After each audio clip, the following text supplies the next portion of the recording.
Praise the lord. ప్రభువైన యేసుక్రీస్తు నామమున ప్రతి ఒక్కరికి నా హృదయపూర్వక వందనాలు. ఈ ఛానల్ యొక్క ముఖ్య ఉద్దేశం ఏమిటంటే, ఈ వాక్యం ద్వారా కనీసం ఒక్కరైనా బలపరచబడతారు అని ఆశిస్తున్నాను. ఈ వాక్యం మీకు నచ్చితే ఈ ఛానల్ని షేర్ చేయండి. Thank you.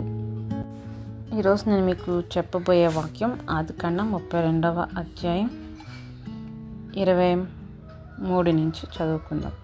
యాకోబు వారిని తీసుకుని ఆ ఏరు దాటించి తనకు కలిగినదంతయు పంపివేసెను. యాకోబు ఒక్కడు మిగిలిపోయెను. ఒక నరుడు తెల్లవారు వరకు అతనితో పెనుగులాడెను. తాను అతని గెలవకుండాట చూచి తొడగూటి మీద అతన్ని కొట్టెను. అప్పుడతడు ఆయనతో పెనుగులాడట వలన యాకోబు తొడగూడు వసలెను.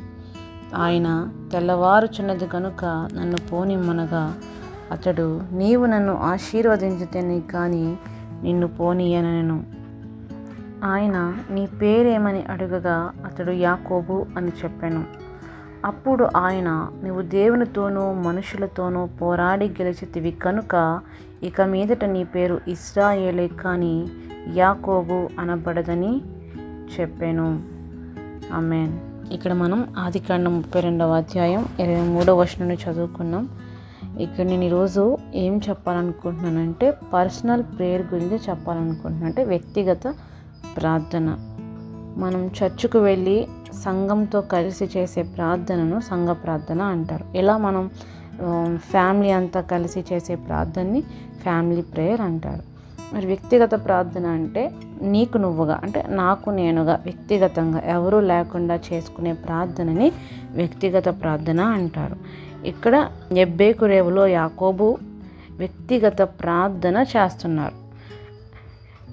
ఏ సిచ్యువేషన్లో చేస్తున్నారు అని మనం చూస్తే 32:23 నుంచి చదువుకున్నాం కదా. అదే ఆదికాండం 32వ అధ్యాయం 1 నుంచి మనం చూసుకుంటున్నప్పుడు, తన అన్న అయిన యాసావు తెల్లవారితే 400 మందితో వచ్చి యాకోబును హతం చేయడానికి వస్తున్నాడు. ఎందుకంటే యాకోబు యాసావుని మోసం చేశాడు కాబట్టి ఆ ప్రతీకారం ఆ పగతో తన తమ్ముణ్ణి హతం చేయడానికి తన అన్న అయిన యాసావు 400 జనాల్ని తీసుకుని వస్తున్న టైంలో యాకోబు చేస్తున్న ప్రార్థన ఏంటి అంటే, ఆ పై వచనంలో మనం 32:11 వచనం మనం చూస్తున్నప్పుడు, నా సహోదరుని యాసావు చేతి నుండి దయచేసి నన్ను తప్పించుము, అతడు వచ్చి పిల్లలతో తల్లిని నన్ను చంపునేమో అని అతనికి భయపడుచున్నాను. ఇక్కడ ఏమంటున్నారంటే, నేను భయపడుతూ ప్రార్థన చేస్తున్నాడు.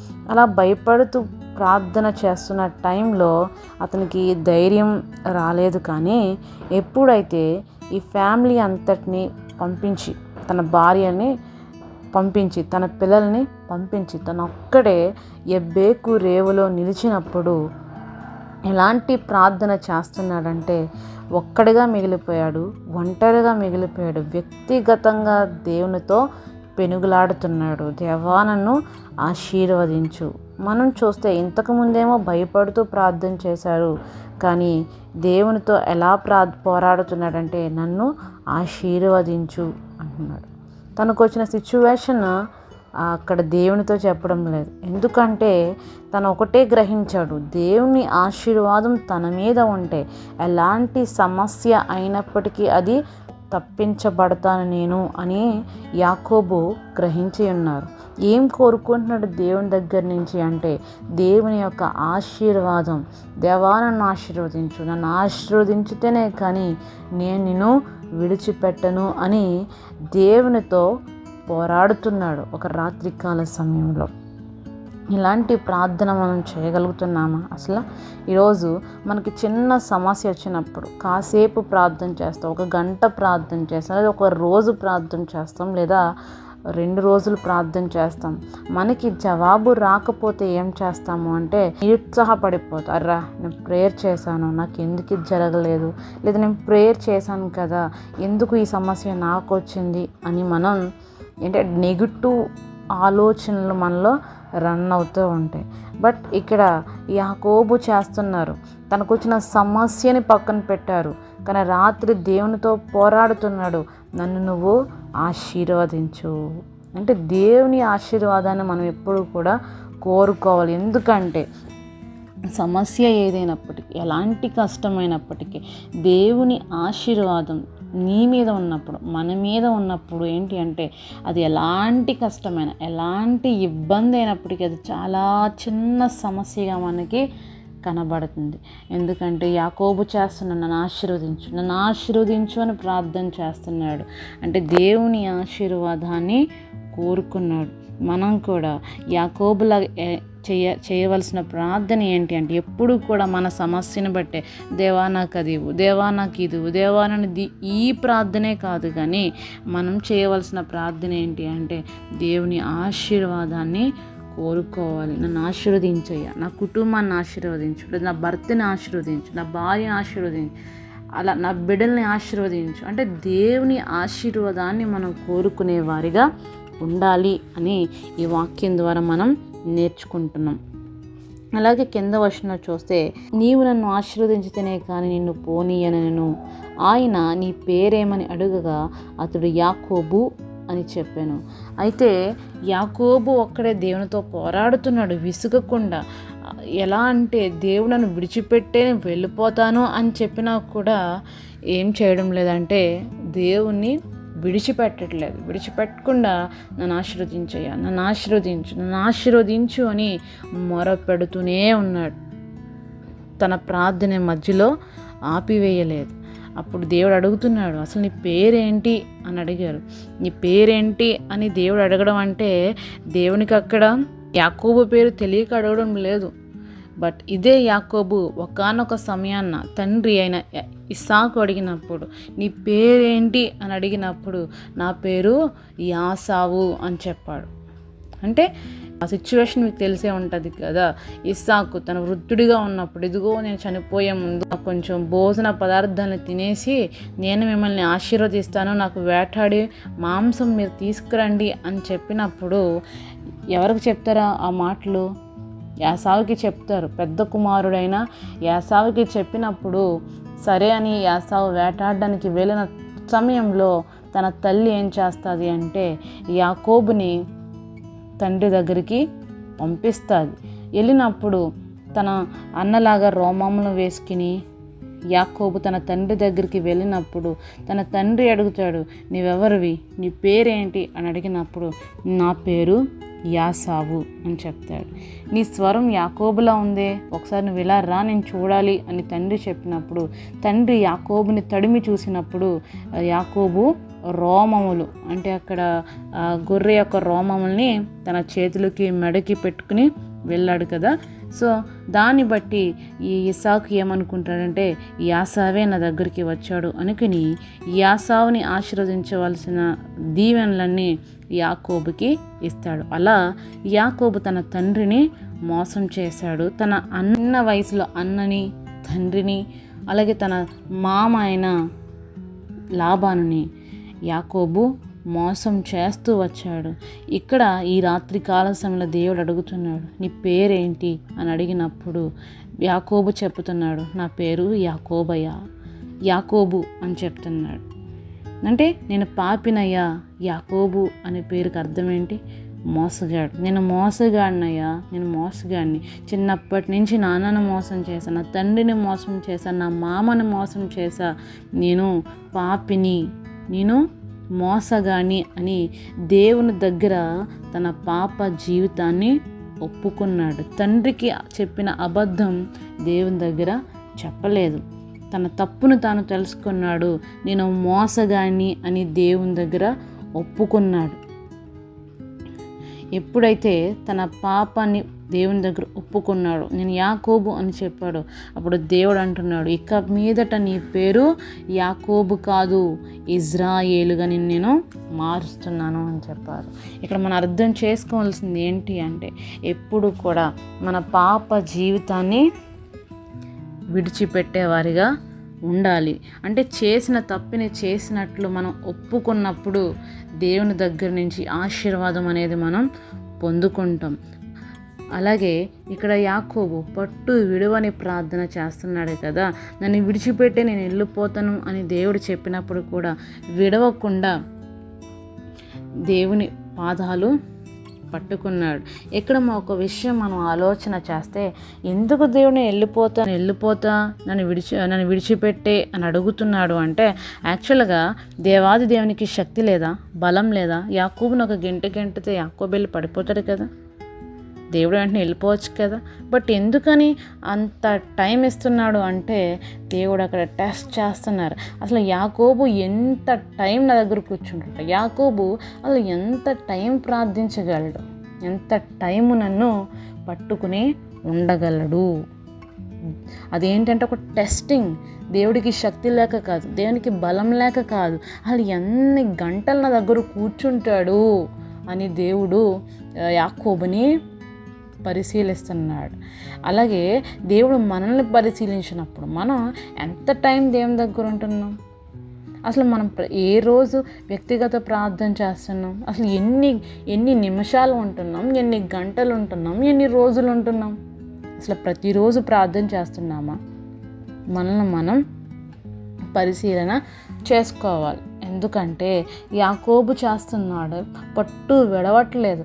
తెల్లవారే వరకు, ఆ రాత్రి కాల సమయంలో స్టార్ట్ చేసిన ప్రేయర్ తెల్లవారే వరకు, అంటే ఆల్ నైట్ ప్రేయర్ చేశాడు. అక్కడ ఒక రాత్రి అంతా దేవుని దగ్గర కూర్చున్నాడు.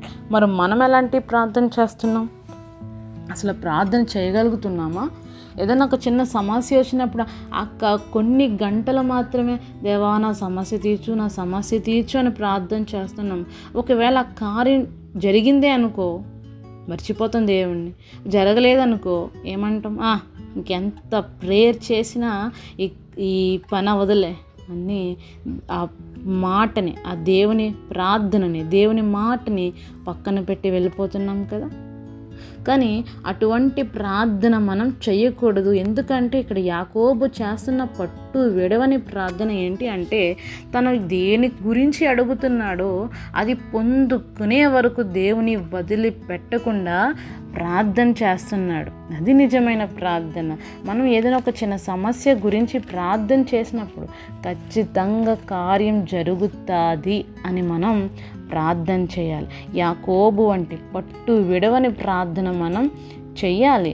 ఎందుకంటే అలా ప్రార్థన చేసినప్పుడు దేవుడు ఖచ్చితంగా కార్యము చేస్తాడు. అలాగే మనం హోషేయ 12వ అధ్యాయం 3వ వచనం, తల్లి గర్భమందు యాకోబు తన సహోదరుని మడిమిన పట్టుకొనెను, మగసిరి గలవాడే అతడు దేవునితో పోరాడెను, అతడు దూతతో పోరాడి జయం పొందెను, అతడు కన్నీరు విడిచి అతని బ్రతిమాలెను, బేతేలులో ఆయన అతనికి ప్రత్యక్షమాయెను, అక్కడ ఆయన మనతో మాట్లాడాను.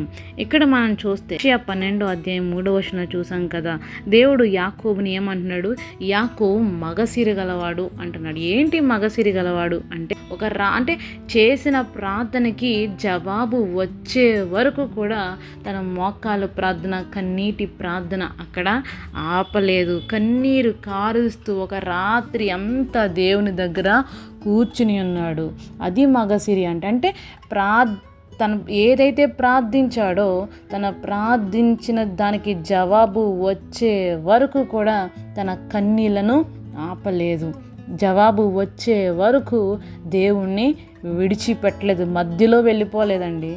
ప్రేయర్ స్టార్ట్ చేసినప్పటి నుంచి తన ఎండింగ్ వరకు, జవాబు వచ్చే వరకు, అంటే లేట్ నైట్ అయిపోతుంది ఇంకెందుకు ప్రేయర్ చేయడం అని ఆలోచించలేదు. జవాబు వస్తుంది ఖచ్చితంగాని తెల్లవారే వరకు, జవాబు వచ్చే వరకు కూడా యాకోబు దేవుని విడిచిపెట్టలేదు. అలాంటి ప్రార్థన మనం చేయగలుగుతున్నామా? ఇప్పుడు యాకోబు మగసిరి గలవాడు అని దేవుడు చెప్తున్నాడు కదా. ఇక్కడ జెండర్తో సంబంధం లేదు. ఎవరైనా, నేనైనా లేదా నువ్వైనా లేదా మనం ఇక్కడ కూర్చున్న మన ఫ్యామిలీలో ఎవరైనా కూడా ఇటువంటి ప్రార్థన మనం చేయగలుగుతున్నామా? యాకోబు లాంటి పట్టు విడవని ప్రార్థనా పరులు ఉన్నారా? అసలు ఎలాంటి ప్రార్థన చేశాడు అసలు? ఇప్పుడు మనం చదువుతుంటేనే మనకి, అసలు ఈ వాక్యం వింటుంటే మనకి ఎలా ఉంది అసలు? ఏంటి, ఒక జవాబు వచ్చే వరకు దేవుని దగ్గర నుంచి లేవలేదు. చాలా ఇంట్రెస్టింగ్ ఉంది కదా. ఇప్పుడు మనకి ఒక చిన్న సమస్య వచ్చింది అంటే మనం ఎన్ని రోజులు ప్రార్థన చేస్తాం మహా అయితే? అలా ఎన్నేసి గంటలు కూడా మనం ఒక కొద్ది నిమిషాలు ఒక 10 minutes మోకరించి జరుగుతుందిలే అని లేచిపోతాం కదా. బట్ యాకోబు దేవుని ఆశీర్వాదం వచ్చే వరకు ప్రార్థన చేస్తూనే ఉన్నాడంట. అలాంటి ప్రార్థనా పరులు మనం ఎందుకు కాకూడదు? అలా యాకోబు లాంటి ప్రార్థన జీవితం మనకి ఎందుకు రావడం లేదు, మనకి ఎందుకు ప్రార్థించలేకపోతున్నాం అని మనల్ని మనం పరిశీలన చేసుకోవాలి. ఎందుకంటే వ్యక్తిగత ప్రార్థన చాలా ప్రాముఖ్యమైనది. వ్యక్తిగతంగా మనం ప్రార్థన చేసినప్పుడు మనలో ఉన్న భయాలు అనేవి పోతాయి. సో వ్యక్తిగత ప్రార్థనకి చాలా ప్రాముఖ్యత అనేది ఉంది. ఎప్పుడు కూడా విసుగక నిత్యం మనం ప్రార్థన చేయాలి. అలాగే యేసయ్య మత్తయి సువార్తలో చెప్తారు కదా, ఒక వచనంలో విసుగక నిత్యము ప్రార్థన చేయాలి అంట. ఒక విధవరాలు ఉన్నారంట. ఆ విధవరాలు తనకు ఒక సమస్య వచ్చినప్పుడు ఒక న్యాయాధిపతి దగ్గరికి వెళ్ళినప్పుడు ఆ న్యాయాధిపతి అన్నాడంట, నెక్స్ట్ డే రా నీకు న్యాయం చేస్తా అన్నాడంట. ఆ విధవరాలు ఏం చేసిందంటే నెక్స్ట్ డే వెళ్ళిందంట. న్యాయాధిపతి తనకున్న బిజీ షెడ్యూల్లో విధవరాల్ని పట్టించుకోలేదు. ఆ నెక్స్ట్ డే అలాగా విధవరాలు ఏం చేస్తుంది అంటే ప్రతిరోజు ఆ న్యాయాధిపతి దగ్గరికి వస్తుంది వెళ్తుంది అంట. ఒకానొక సమయాన్న న్యాయాధిపతి ఆలోచన చేశాడంట. ఏమని అంటే, ఏంటి విధవరాలు అస్తమాను వచ్చి నా దగ్గరే కూర్చుంటుంది, అస్తమాను ప్రతిరోజు ఈమె ఇక్కడే కూర్చుంటుంది ఏంటి, సర్లే ఈ పని పక్కన పెట్టి అసలు ఆమెకి ఏం కావాలో చూద్దాం, ఆమె ఎలాంటి సమస్యలో ఉందో చూద్దాం అని చెప్పి ఆ న్యాయాధిపతి తన ప్రతివాదికి న్యాయము తీర్చాడు. అంటే దీన్ని బట్టి మనకి ఏమర్థమవుతుంది అంటే విసుకక నిత్యము ప్రార్థన చేస్తే దేవుడు ఖచ్చితంగా జవాబు అనేది ఇస్తాడు. విధవరాలి పక్షమున న్యాయాధిపతికి కటాక్షం రాలేదా? వచ్చింది కదా. బిజీ షెడ్యూల్లో ఉన్న న్యాయాధిపతికి ఆ విధవరాలకి ఏ విధంగా న్యాయం చేయాలి అని కటాక్షం కలిగిందో మనం కూడా ఎడతెగక దేవుని సన్నిధిలో మన సమస్యను పెట్టి ప్రార్థించినప్పుడు ఖచ్చితంగా దేవుడు న్యాయం అనేది మనకి చేస్తారు. ఎబ్బేకు రేవులో యాకోబు చేసిన కన్నీటి ప్రార్థన, మోకాళ్ళ ప్రార్థన ఎలాంటి జవాబునిచ్చింది అంటే యాకోబుని ఆశీర్వదించడమే కాదు కానీ తెల్లవారితే సిచ్యువేషన్ మనకు తెలుసుగా చదువుకున్నాం. తన అన్న ఆయన యాసావు 400 మందిని తీసుకొచ్చి యాకోబు ఫ్యామిలీని హతం చేయాలి అనుకున్నాడు. తెల్లవారుగానే తన అన్న ఆయన యాసావు వచ్చాడు. కానీ యాకోబు చేసిన వ్యక్తిగత ప్రార్థన, యాకోబు చేసిన మోకాళ్ళ ప్రార్థన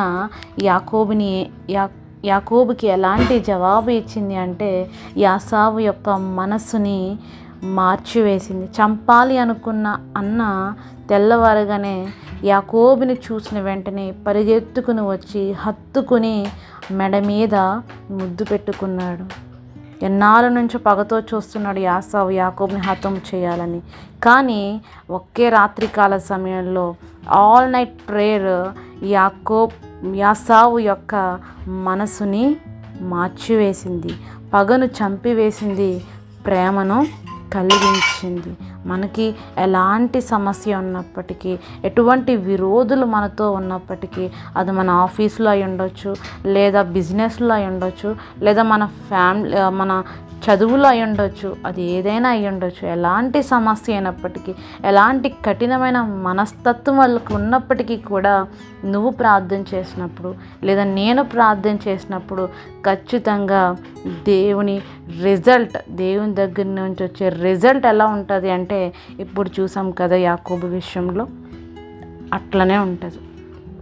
మంచి రిజల్ట్ ఇస్తాడు దేవుడు ఖచ్చితంగా. అది మన కన్నులకు ఆశ్చర్యంగా ఉంటుంది అన్నమాట. అన్నను మోసం చేశాడు కానీ తను చేసిన ప్రేయర్ ఆశీర్వాదాన్ని పొందుకోవడమే కాదు, తన అన్న యొక్క మనసును కూడా మార్చివేసింది.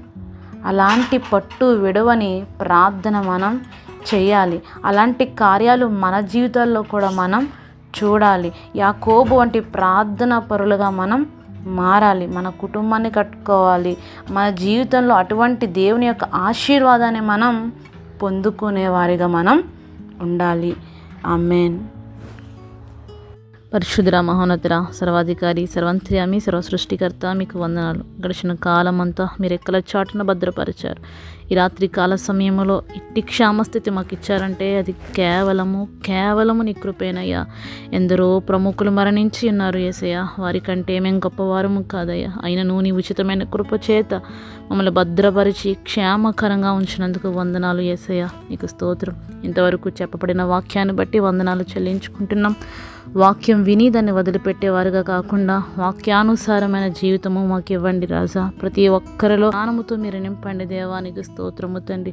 అభిషేకించండి దేవా. వాక్యం విన్న ప్రతి ఒక్కరిలోని మీరు మాట్లాడండి అయ్యా. ప్రతి ఒక్కరిని మీరు దర్శించండి దేవా. వ్యక్తిగతంగా ఏ విధంగా ప్రార్థన చేయాలో మీరు నేర్పి ఉన్నారు యేసయ్య. ప్రతి ఒక్కరూ దాన్ని సద్వినియోగం చేసుకోవడానికి సహాయం చేయండి యేసయ్య. ఈ రాత్రి ఎవరు ఇబ్బందులు ఇరుకులో చెప్పుకొని సమస్యలతో ఉండి ఉన్నారో ప్రతి సమస్య నుంచి విడుదల దయచేయండి. దేశంలో నెమ్మది శాంతి దయచేయండి రాజా. ఈ వాక్యం వింటున్న ప్రతి కుటుంబాల్లో నెమ్మది శాంతి సమాధానం మీరు ఇవ్వండి యేసయ్య. మీరు అభిషేకించండి, ప్రతి ఒక్కరిని మీరు దర్శించండి, ప్రతి ఒక్కరిని నడిపించండి రాజా, నీకు స్తోత్రం. ప్రతి సమస్య నుంచి విడుదల దయచేయండి. ఈ రాత్రి నా ప్రార్థనకి ప్రతిఫలం సమాధానము దయచేయమని నజరేయుడైన యేసుక్రీస్తు నామమున అడుగుచున్నాం నా పరమ తండ్రి, ఆమేన్.